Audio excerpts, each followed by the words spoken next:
food producers and animal keepers. Earliest rural settlements in Balochistan. Earliest rural settlements in Balochistan in the world context. The New Stone or the Neolithic age began in 9000 BC. The only known Neolithic settlement in the Indian subcontinent, attributed to 7000 BC, is in Mahgar, which is situated in Balochistan, a province of Pakistan. Mahgar is located on the bank of the Bolan River in the Kochi Plain, which is called the breadbasket of Balochistan. The settlement lay on the edge of the Indus Plains. It is called one of the largest Neolithic settlements between the Indus and the Mediterranean. Though the earliest settlers raised domestic animals and produced cereals, they were disturbed around 5500 BC by floods. Agricultural and other activities were resumed around 5000 BC with the help of both stone and bone tools. The Neolithic people of this area produced wheat and barley. Only known Neolithic settlement in the Indian subcontinent, attributed to 7000 BC, is in Mahgar, which is situated in Balochistan, a province of Pakistan. Mahgar is located on the bank of the Bolan River in the Kochi Plain, which is called the breadbasket of Balochistan. The settlement lay on the edge of the Indus Plains. It is called one of the largest Neolithic settlements between the Indus and the Mediterranean. Though the earliest settlers raised domestic animals and produced cereals, they were disturbed around 5500 BC by floods. Why? From the outset, they domesticated cattle, sheep, and goats in the initial stage. Initially, goats predominated, but eventually cattle outnumbered the two other animals. Cattle rearing may have helped agriculture. Cereals were produced in substantial quantities and stored in granaries, which have been discovered in different phases. Generally, granaries were made of mud bricks, which were used for constructing dwellings. Many mud brick structures, which are compartmented, appear to be granaries. The period 4500–3500 BC saw considerable agricultural expansion from the Kochi Plain area into the Indus Plain area, and also saw progress in pottery. Up to 5000 BC, the people did not make pots, but after 4500 BC, the potter's wheel was known. Pots rapidly multiplied and they began to be painted. In the dried basin of Hakra, a tributary of the Indus, 47 later Neolithic settlements have been found. Evidently. Downloaded from www. They paved the way for the rise of the Harappan culture. Downloaded from www. Map 1 Neolithic cultures. Code CASI. Downloaded from www. Some Neolithic sites found on the northern spurs of the Vindhyas are considered as old as 5000 BC, but generally Neolithic settlements found in South India are not older than 2500 BC. In some parts of southern and eastern India they are as late as 1000 BC. The people of the Neolithic age used tools and implements of polished stone. They particularly used stone axes, which have been found in large numbers in a substantial part of the hilly tracts of India. The stone axe was put to various uses by the people, and ancient legends represent Parshuram as an important axe-wielding hero. Based on the types of axes used by Neolithic settlers, we notice three important areas of Neolithic settlements: northwestern, northeastern, and southern. The northwestern group of Neolithic tools is distinguished by rectangular axes with a curved cutting edge, the northeastern group by polished stone axes with a rectangular butt and occasional shouldered hose, and the southern group by axes with oval sides and pointed butt.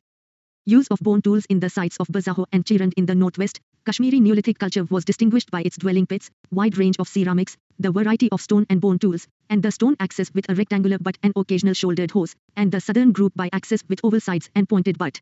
Use of bone tools in the sites of Bazaho and Chirand. Use of bone tools in the sites of complete absence of microliths. Its most important site is Bazaho, which means the place of birch, situated 16 kilometers northwest of Srinagar. The Neolithic people lived there on a lakeside in pits, and probably had a hunting and fishing economy, and seem to have been acquainted with agriculture. The people of Gufkral, literally the cave of the potter, a Neolithic site, 41 kilometers southwest of Srinagar, practiced both agriculture and animal husbandry. The Neolithic people in Kashmir used not only polished tools of stone, but also numerous tools and weapons made of bone. The only other place which has yielded considerable bone implements in India is Chirand, 40 kilometers west of Patna on the northern side of the Ganges. Made of antlers, horn of deer, these implements have been found in a late Neolithic settlement in an area with about 100 centimeters rainfall. The establishment of the settlement was made possible by the open land available at downloaded from www.easyengineer. The junction of four rivers, the Ganges, Son, Gandak, and Gagra, and is marked by a paucity of stone tools.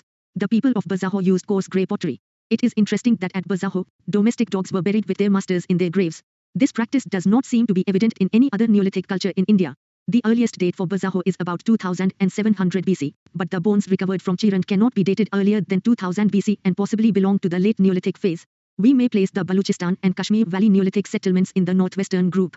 Another area from which Neolithic tools have been recovered is situated in the hills of Assam. Neolithic tools have also been found in the Garo Hills in Meghalaya on the northeastern frontier of India. The second group may include the settlements in the Vindhyas and the Kemur Hills. We also find a number of Neolithic settlements on the northern spurs of the Vindhyas in Mirzapur and Allahabad districts of UP. Neolithic sites such as Koldihwa and Mahagra in Allahabad district are known for the cultivation of rice in the 5th millennium BC. Senua in Rohtas district in the Kemur hilly area is the most important site. Also notable is the site of Tharadi close to the Bodhaya temple. The riverine site of Chirand may be included in the northeastern group. This site forms an entity by itself because no stone is easily available in the riverine tract. Neolithic settlements in South India. An important group of Neolithic people lived in South India, south of the BC. Senua in Rohtas district in the Kemur hilly area is the most important site. Also notable is the site of Tharadi close to the Bodhaya temple. The riverine site of Chirand may be included in the northeastern group. This site forms an entity by itself because no stone is easily available in the riverine tract. Neolithic settlements in South India. Godavari River. They usually settled on the tops of granite hills or on plateaus. Near the river banks, they used stone axes and also a kind of stone blades. Fire-baked earthen figurines suggest that they kept a large number of cattle, besides sheep and goats.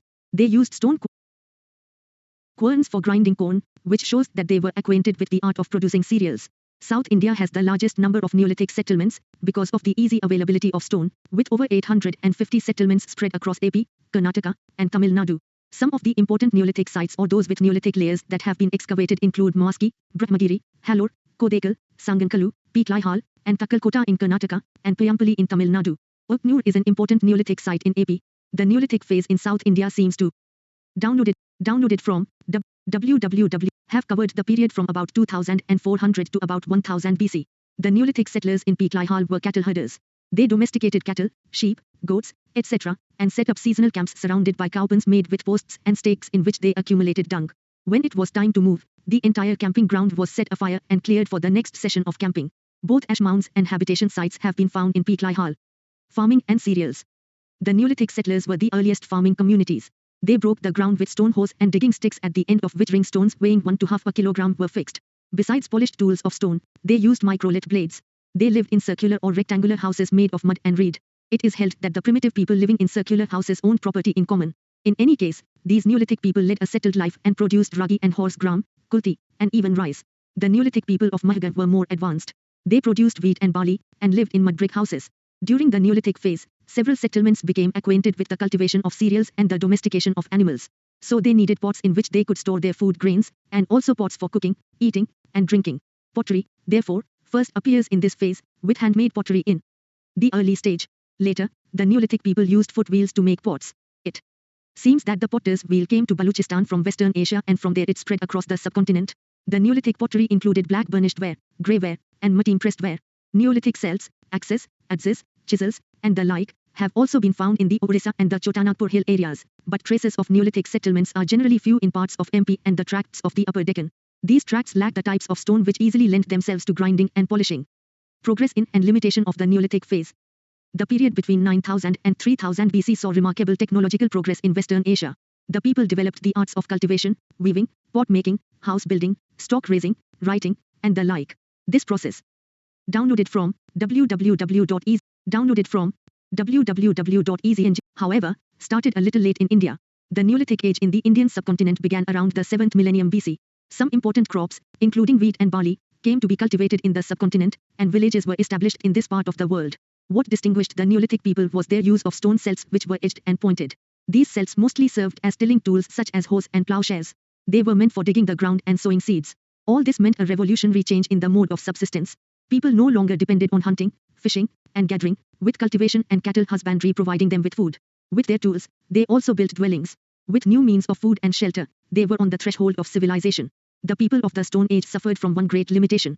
As they had to depend almost entirely on tools and weapons made of stone, they could not found settlements far away from the hilly areas. They could settle only on the slopes of the hills in rock shelters and the hilly river valleys. Also, even with great effort, they were unable to produce more than they needed for bare subsistence. Chronology. BC, 9000 Neolithic age began in Western Asia. 7000 Neolithic settlement in the Indian subcontinent. 5000 Neolithic sites to the north of the Vindhyas. 4500 onwards potter's wheel. 2700 earliest date for Neolithic settlement in Kashmir. 2500 earliest Neolithic settlement in South India. 2000 earliest date for Chirand's Neolithic phase. 1000 latest evidence of Neolithic settlements in southern and eastern India. Downloaded from www.easyengineering.net. 9. Chalcolithic cultures. Chalcolithics.